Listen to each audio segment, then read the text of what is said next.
Welcome to Not Milk Never Milk. Subscribe if you're lactose intolerant.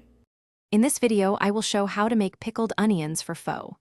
Slice red onions very thin, heat rice vinegar with sugar and salt until dissolved.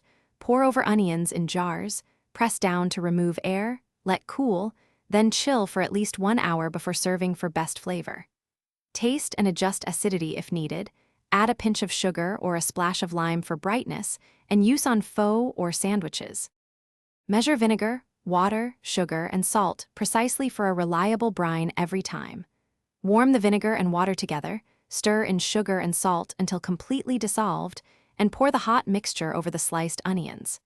Make sure the onions are submerged to pickle evenly, then let jars cool uncovered for a bit before sealing and refrigerating. This simple ratio keeps flavors steady and easy to scale for any batch size. If you're finding this video helpful, please subscribe and like to support the channel.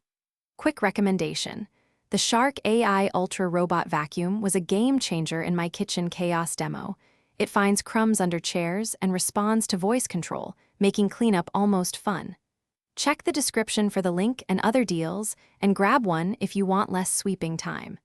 Now let's get back to the video. Experiment with simple additions to match your pho style. Try sliced jalapeno or red chili for heat, or add whole peppercorns, coriander seeds, or a piece of star anise for aromatic depth. Swap rice vinegar for apple cider vinegar if you want a fruitier tang, or include a strip of citrus peel for brightness. Keep the core brine the same so you can tweak flavors without changing technique or timing. Thanks for watching. If this was helpful, leave a like and consider subscribing. See you next time.